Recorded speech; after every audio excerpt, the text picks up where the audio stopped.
चलो ये वाला क्वेश्चन देखते हैं अब कैश फ्लो स्टेटमेंट में। Shashi Limited has presented the following balance sheet as at 31st of March 2021 and 2022। ये कौन सा ईयर है? Previous year. और ये कौन सा ईयर है? Current year.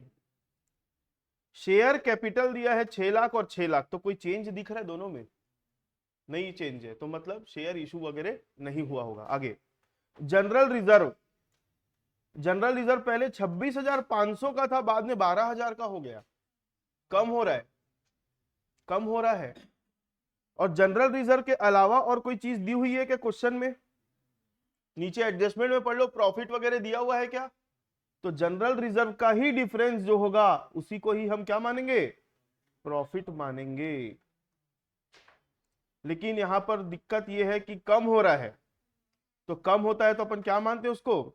लॉस है। तो जब आप नेट प्रॉफिट बिफोर टैक्स लोगे ना, तो वहां पे उसके अमाउंट को माइनस में ही दिखाना और लिखना नेट प्रॉफिट बिफोर टैक्स और माइनस में दिखाना। आ गई बात समझ में? तो कितने का डिफरेंस है दोनों के बीच में? 14,500 का। तो नेट प्रॉफिट बिफोर टैक्स 14,500 आ जाएगा। आगे ट्रेड पेबल्स। ट्रेड पेबल पहले 8,500 का था, बाद में कितने का हो गया? 4,000 का। ये भी कम हो रहा है, मतलब ये decrease in current liability, minus करेंगे इसको। आगे बिल्डिंग लेस डेप्रिसिएशन, मतलब ये बिल्डिंग की WDV है। क्या है? WDV। तो बिल्डिंग की वैल्यू में डेप्रिसिएशन माइनस करके दिया हुआ है। तो 5 लाख का था, बाद में कितने का हो गया? तो 20,000 का क्या लग गया होगा? डेप्रिसिएशन, करंट ईयर का डेप्रिसिएशन। प्लांट लेस डेप्रिसिएशन 90 का था, बाद में कितने का हो गया? 85,000 का। तो 5,000 का क्या लगा होगा?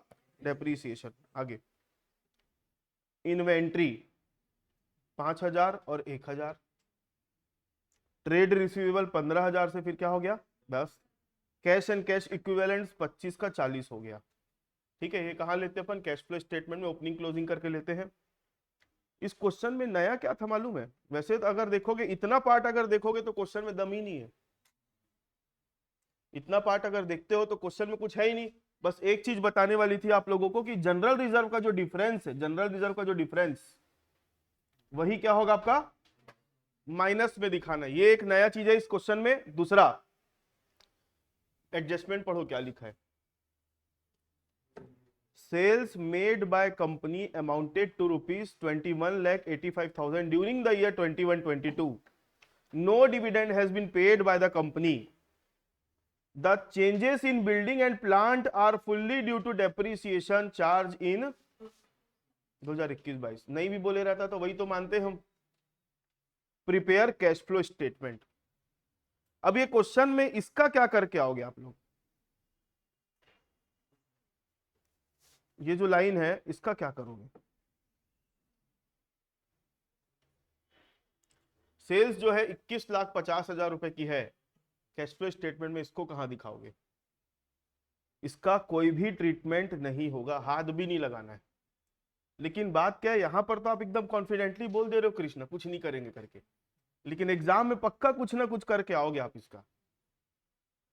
समझे मेरी बात को? सेल्स आप लोगों की जानकारी के लिए बता दूं, सेल्स की जरूरत कब पड़ेगी मालूम है? जब अपन डायरेक्ट मेथड में काम करेंगे ना, तब। अभी अपन कैश फ्लो स्टेटमेंट कौन से मेथड से बनाते हैं? इनडायरेक्ट। तो इनडायरेक्ट मेथड से बनाते हैं, इसलिए सेल्स का यहां पर कोई भी लेना देना नहीं है। आ गई बात समझ में? तो इस क्वेश्चन की इररिलेवेंट इंफॉर्मेशन है 21,85,000 रुपए, जो कि हमको कहीं पे लेना ही नहीं है। बाकी ये क्वेश्चन मेरे बताने लायक अब नहीं है। बस एक चीज और बतानी थी, नेट प्रॉफिट बिफोर टैक्स जो है आएगा वो क्या आएगा? जनरल रिजर्व का जो डिफरेंस है उसको मानेंगे। और कितना डिफरेंस है? 14,500 का। वो लॉस आएगा क्योंकि कम होते दिख रहे हैं, तो माइनस में दिखाना है उसकी फिगर को। और इस क्वेश्चन में और कुछ नहीं करना है। समझ में आई बात? आगे बढ़ जाऊं। ये क्वेश्चन देखो,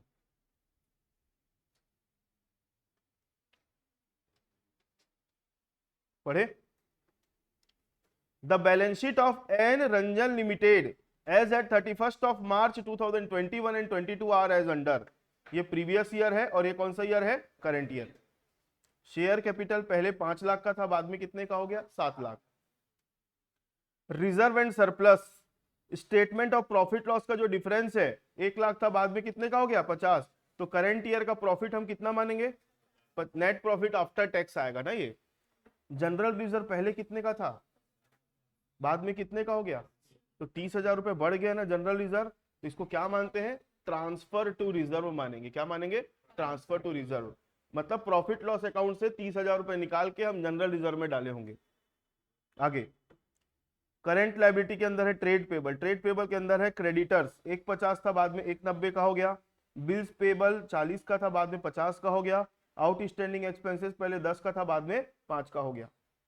नॉन करंट एसेट में हमारे पास है बिल्डिंग। बिल्डिंग पहले 5 की थी बाद में कितने की हो गई, 8 लाख की। बढ़ी है बिल्डिंग की, तो पक्का बता रहा हूं परचेस किए होंगे, है ना। आगे प्लांट, प्लांट पहले 80 का था बाद में 120 का हो गया, तो ये भी बढ़ा ही होगा, परचेस किए होंगे।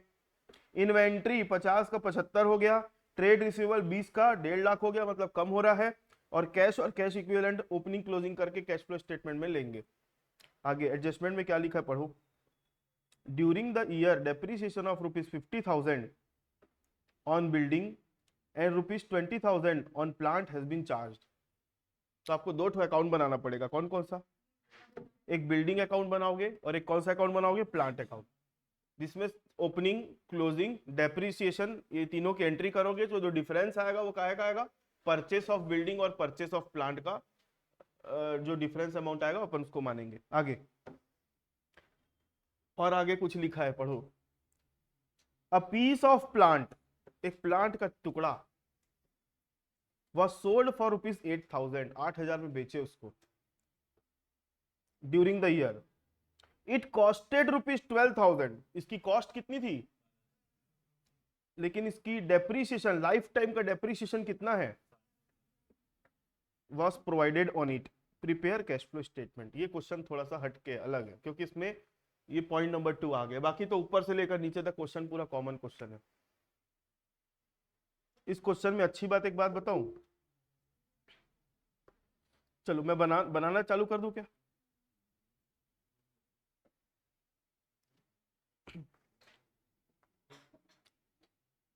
चलो भाई Tikendra,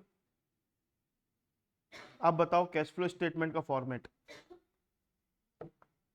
cash flow from operating activity, आप ऐसा मत बना देना ना पेपर में आप लोग, cash flow from investing activity और cash flow from financing activity, ये तीनों का जो टोटल आएगा उसको क्या बोलेंगे, नेट कैश फ्लो। ऐड क्या करेंगे, ओपनिंग कैश और कैश इक्विवेलेंट्स ऐड करने के बाद हमारे पास फाइनली क्या आएगा, क्लोजिंग कैश और कैश इक्विवेलेंट के बराबर की अमाउंट आ जाएगी।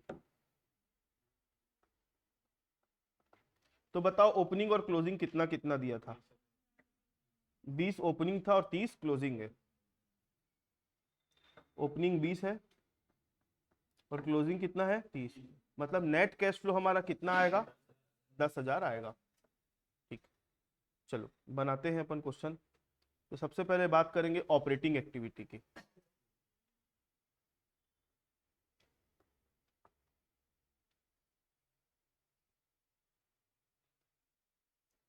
ऑपरेटिंग एक्टिविटी सबसे पहले क्या लेते हैं, net profit before tax. Net profit before tax के लिए मैं क्या क्या लूं, सबसे पहले तो स्टेटमेंट ऑफ प्रॉफिट लॉस का जो डिफरेंस है 50,000 का, वो तो नेट प्रॉफिट आफ्टर टैक्स आएगा। फिर इस क्वेश्चन में क्या दिख रहा है आपको, ट्रांसफर टू रिजर्व दिख रहा है, प्रोविजन फॉर टैक्स वगैरह दिख रहा है कि आप लोगों को, डिविडेंड वगैरह दिख रहा है कि नहीं, कुछ नहीं है, मतलब सिर्फ एक ही अमाउंट आएगा, कौन सा, जनरल रिजर्व ऐड करके दिखा देंगे। तो कितना ट्रांसफर हुआ था, 30,000 हुआ था।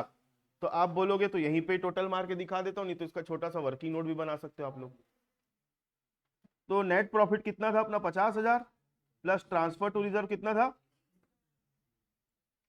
मैं सुनो मेरी बात, अभी अभी क्लास में बना रहे हैं करके अपन ऐसा कर रहे हैं, लेकिन एग्जाम में मैं रिकमेंड नहीं करूंगा कि ऐसा करके आना, एग्जाम में प्रॉपर एक वर्किंग नोट बना के दिखाना। ठीक है, अभी अपने को ज्यादा क्वेश्चन कवर करना है करके ऐसा शॉर्टकट में मार दिया हूं, लेकिन आपको प्रॉपर वर्किंग नोट बना के दिखाना है। तो बाहर कितना आएगा, ऐड, ऐड क्या करते हैं, नॉन कैश और non operating expenses. Non cash और नॉन ऑपरेटिंग एक्सपेंसेस में अगर आप चेक करोगे तो हमारे पास कोई प्रकार की इंटेंजिबल एसेट तो है ही नहीं, तो केवल मेरे को तो एक आइटम दिख रहा है, डेप्रीसिएशन बस आएगा और कुछ नहीं आएगा, और एक आइटम और आएगा। तो चलो पहले एक एक करके अपन है ना वो बनाते हैं। पहले बिल्डिंग को अपन पकड़ते हैं। बिल्डिंग पहले कितने की थी, बाद में कितने की हो गई, 8 लाख। बिल्डिंग के ऊपर डेप्रिसिएशन कितना लगाया गया है, तो चलो एक तो छोटा सा बिल्डिंग अकाउंट बना लेते हैं।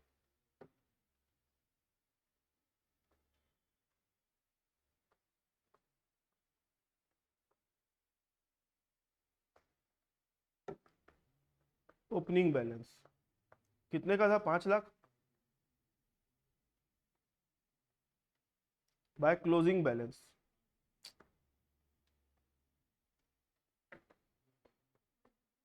8 लाख। करंट ईयर का डेप्रिसिएशन कितना लगा बिल्डिंग पर,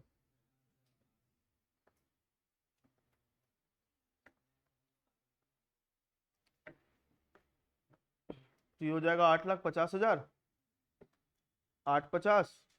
तो इनका जो डिफरेंस होगा उसको क्या मानेंगे, परचेस ऑफ बिल्डिंग, कितने का।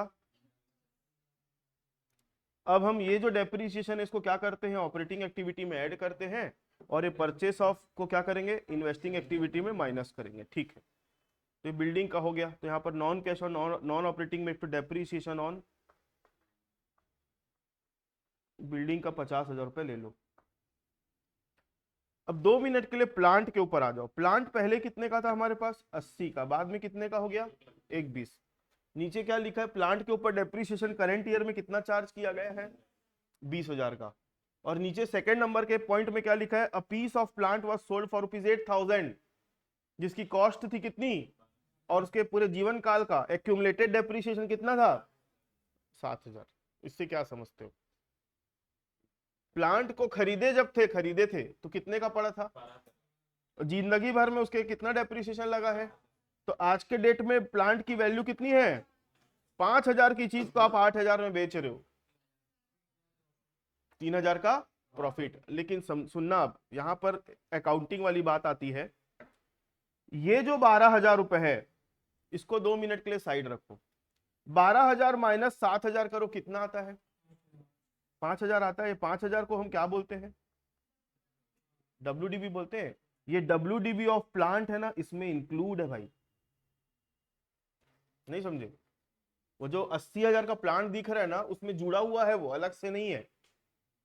और ये जो 7,000 का डेप्रीसिएशन लगाया गया है प्लांट के ऊपर, वो ये 20,000 में इंक्लूड है, अलग से नहीं लगाया जा रहा है।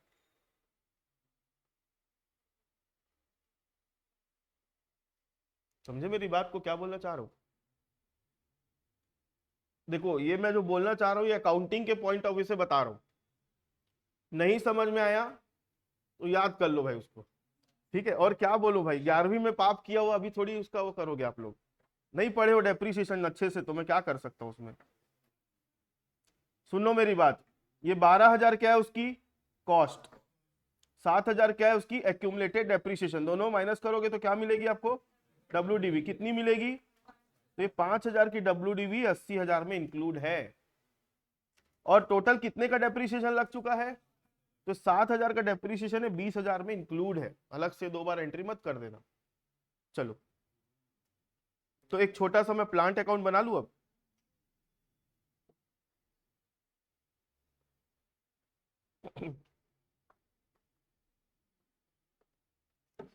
टू ओपनिंग बैलेंस कितने का था, 80 का था, बाय क्लोजिंग बैलेंस ये कितने का था, 120, बाय डेप्रीसिएशन, टोटल डेप्रीसिएशन कितना है, 20। ठीक है, हम प्लांट बेचे तो क्या आया होगा, कितने का आया, कैश लिख सकते हो या फिर सेल भी लिख सकते हो ना, ठीक है। 8,000 हमारे पास आया। अब प्लांट बेचे, 12,000 की उसकी कॉस्ट थी, 7,000 का जिंदगी भर में डेप्रीसिएशन लगा, तो कितने का बचा, और बेच कितने में रहे, तो 3,000 रुपए का हमको क्या हो गया, प्रॉफिट हो गया। अब प्रॉफिट की एंट्री कहां करते हैं बताओ भाई, तो यहां लिखेंगे to profit on sale of plant, कितना 3000। ये कहाँ से आया 3000, समझ में आया? ये मैंने बाजू में कैलकुलेशन कर दिया है, इसको अच्छे से भी दिखा सकते हो, लिख के दिखा दूं अच्छे से। प्लांट की कॉस्ट कितनी थी? 12000 माइनस एक्यूमुलेटेड डेप्रिसिएशन 7000, बचा कितना? 5000। ये आ गया WDV माइनस सेल वैल्यू, कितने में बेचे थे? 8000। तो ये बचा profit on sale of plant 3000। ठीक है, 3000 की एंट्री कर लिए। अब ये अकाउंट का दोनों साइड का टोटल मारो। इधर का टोटल कितना आता है? 1,48,000 आता है। 1,48,000 माइनस इधर का करो,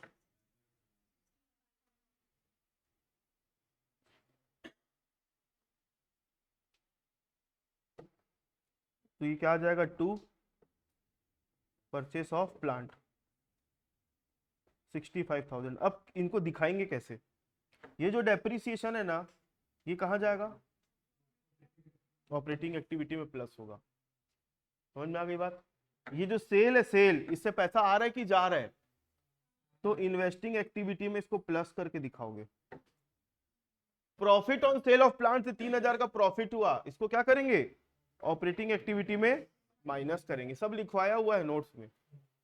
और परचेस ऑफ प्लांट से पैसा जा रहा है कि आ रहा है? तो इन्वेस्टिंग एक्टिविटी में इसको क्या करेंगे? माइनस। ये चार चीजों को लेंगे, ओपनिंग क्लोजिंग का कुछ नहीं करना है। ठीक है, चलो तो अभी हम क्या बना रहे हैं? तो डेप्रीसिएशन ऑन प्लांट कितने का था? 20,000। और कुछ है ऐड होने वाला आइटम? नहीं। अब चेक कर लो क्वेश्चन में ऐड होने वाला और कोई आइटम है? जनरल रिजर्व तो अपन ऑलरेडी ऐड कर चुके हैं, है ना। बाकी तो सब करेंट एसेट करेंट लायबिलिटी है, बस और कुछ नहीं है। इन दोनों को ऐड करो, कितना आता है टोटल बाहर? 70,000 बाहर, लेस नॉन कैश और नॉन ऑपरेटिंग इनकम। इसमें क्या है हमारे पास? प्रॉफिट ऑन सेल ऑफ 3,000 रुपए। एक ही आइटम है बस, ये माइनस हो जाएगा। तो ये आ जाएगा, इसको क्या बोलेंगे? Operating profit before working capital changes.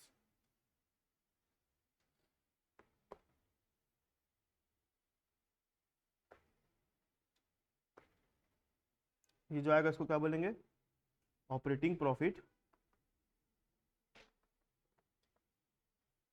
Before working capital changes. कितना आता है बोलो? 80 प्लस 70 150 माइनस 3 1,47,000। अब इसमें एड लेस देखेंगे हम, करेंट एसेट और करेंट लायबिलिटी का क्या क्या है बताओ मेरे को। करेंट लायबिलिटी में पहले आ जाओ। क्रेडिटर कम हुआ कि बढ़ा? बिल्स पेबल कम हुआ कि बढ़ा? बढ़ा, तो ये दोनों ऐड होगा। आउटस्टैंडिंग एक्सपेंस क्या होगा? माइनस होगा। तो करंट लायबिलिटी में दो चीजें ऐड होंगी, एक चीजें माइनस होंगी। आगे करंट एसेट में हमारे पास क्या है? इन्वेंट्री। इन्वेंट्री बढ़ा तो माइनस होगा। ट्रेड रिसीवेबल कम हुआ तो क्या होगा? प्लस। तो प्लस होने में तीन आइटम है हमारे पास, क्या क्या? क्रेडिटर, बिल्स पेबल और ट्रेड रिसीवेबल।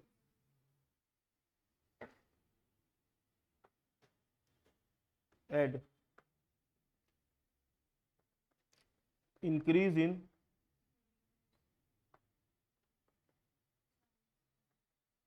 कितने का बढ़ रहा है? 40,000 बढ़ा, ठीक। उसके बाद इंक्रीज इन बिल्स पेबल, कितने का बढ़ा? बिल्स पेबल 10,000 बढ़ा। और एक क्या था? Decrease in trade receivable.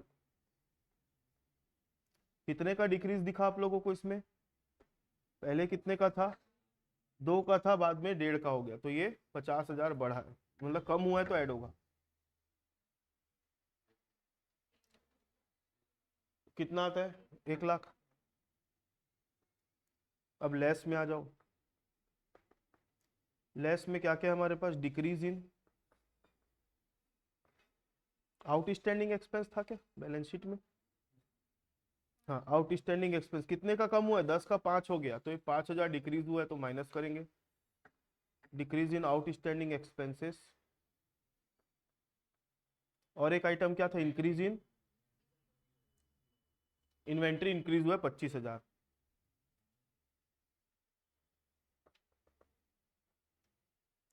Increase in inventory 25,000, total कितना होता है 30,000। अब कोई टैक्स वैक्स तो कुछ था नहीं, एक्स्ट्राऑर्डिनरी आइटम भी नहीं था, तो सीधा जो आएगा उसको क्या बोलेंगे, cash flow from operating activity. कितना आता है बोलो, 2,17,000 रुपए। अब 2,17 को कहाँ शो करेंगे, यहाँ पे। ठीक है, इन्वेस्टिंग एक्टिविटी में आ जाओ अब आप लोग। इन्वेस्टिंग एक्टिविटी में क्या क्या लेंगे, 2 ही आइटम आएगा ना बस।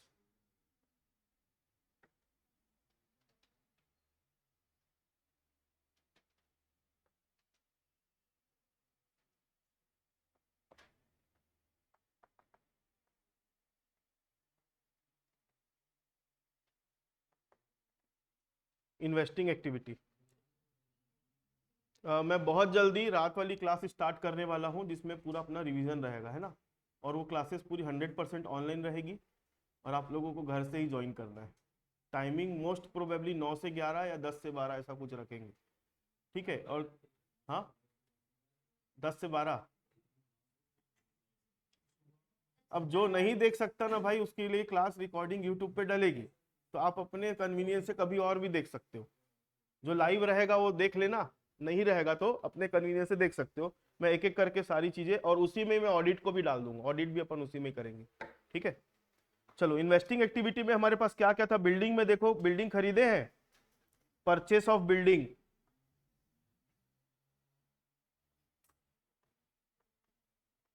कितने की बिल्डिंग खरीदे थे, 350। पैसा आया कि गया, गया, माइनस में दिखाएंगे।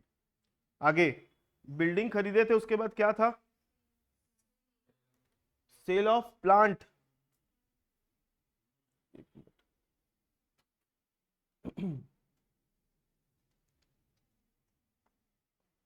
हेलो, हाँ, गुड आफ्टरनून। मैं थोड़ी देर में ना आपको कॉल करता हूँ क्लास से फ्री होके ना, और वो एक्टिव करवा देता हूँ। हाँ, परचेस ऑफ प्लांट, कितने का है प्लांट, 65,000 का। और कुछ है क्या भाई इसमें आने लायक।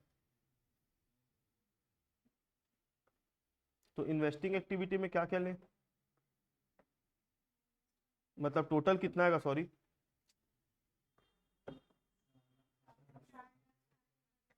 4,60,000।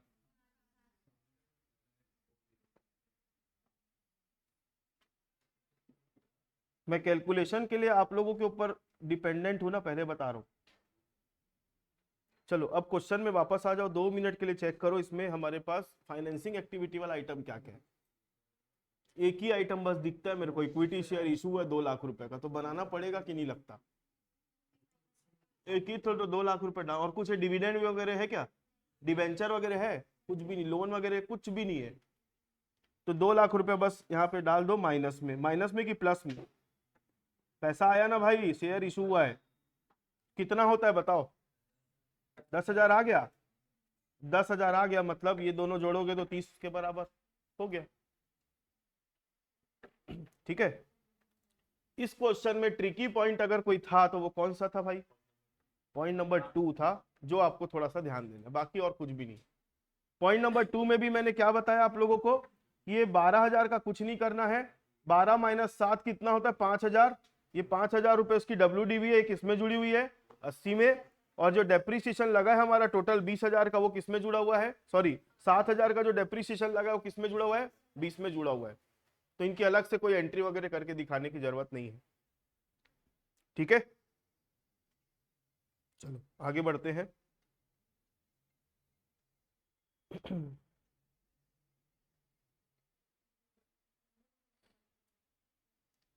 चलो देखो, the following are the comparative balance sheet of a company for the year ending 31 March 2021 and 31 March 2022। Share capital पहले कितने का था, 7 लाख, बाद में कितने का हो गया।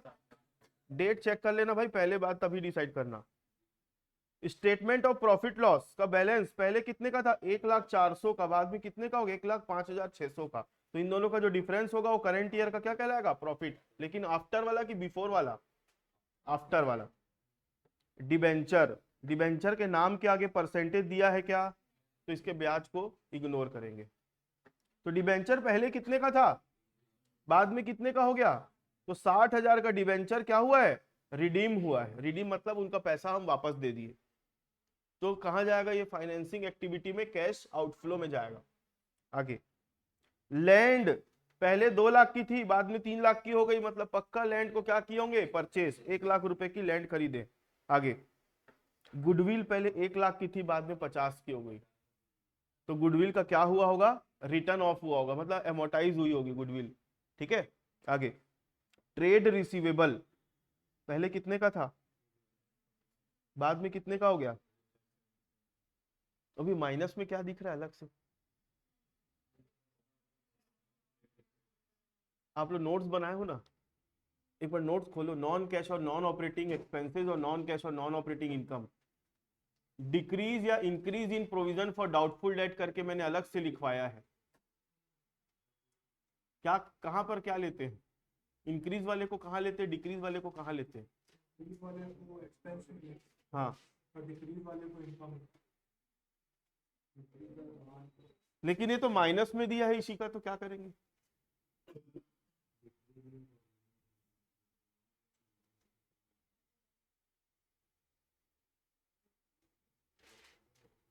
फैजिया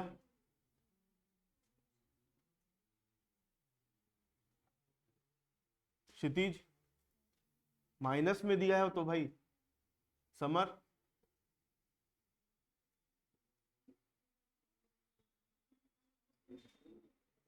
कोई है बताने वाला ऑनलाइन में से।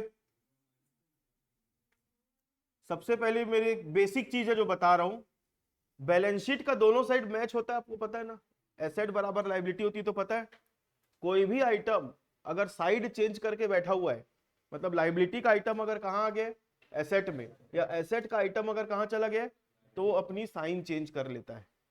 तो एक्चुअली वो जो reserve for discount on trade receivable है दिखाया उसको डेटर से माइनस करके जाता है, लेकिन वो आइटम कहां का है, लायबिलिटी का आइटम, इसलिए एसेट में बैठा है और माइनस होके दिख रहा है। तो आप जो बोले ना डिफरेंस लेंगे, डिफरेंस लेंगे, लेकिन क्या होता है एग्जाम में यही चीज हमको छोटी सी कंफ्यूज कर देगी, माइनस में दिया क्या करेंगे।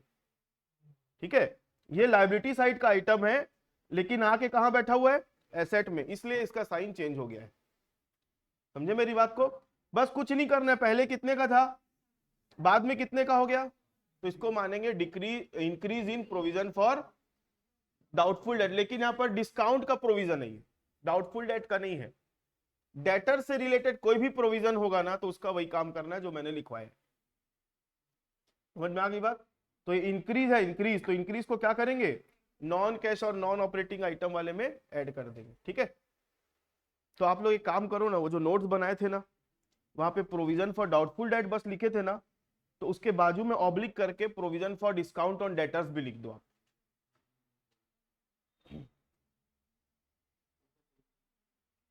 ये ना डाउटफुल डेट लिखा है ना, तो यहाँ पे डिस्काउंट भी डाल दो।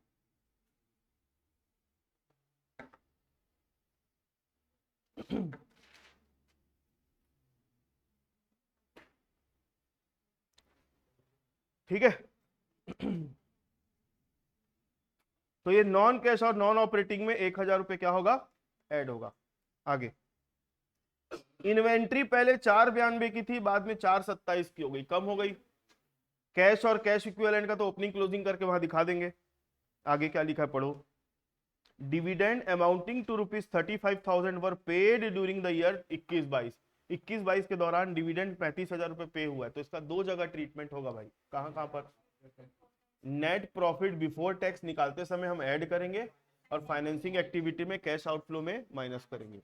आगे लैंड को देखो, 1 मिनट, आप 2 की 3 हो गई थी, कितने का डिफरेंस दिख रहा है, ये उसी 1 लाख का रुपए बोल रहे हैं, क्या बोल रहे हैं पढ़ना, land was purchase for ₹1 lakh, नहीं भी लिखे रहता तो वही तो मान ही रहे थे अपन।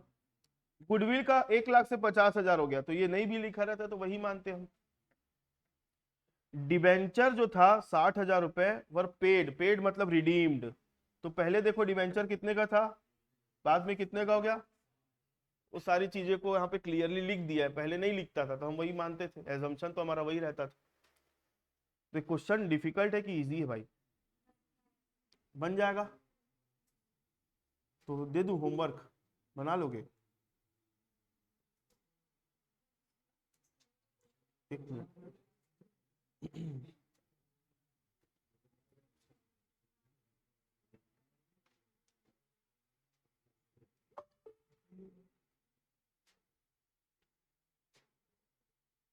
क्या भाई नितेश, ये अभी क्लास आने का टाइम है आपका।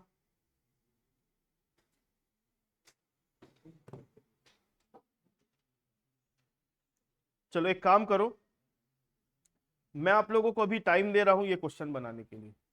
ये वाला दूं कि ये वाला दूं, नहीं एक ही तो है। चलो अभी बनाओ ये वाला क्वेश्चन, तो प्रैक्टिस भी हो जाएगी आप लोगों की।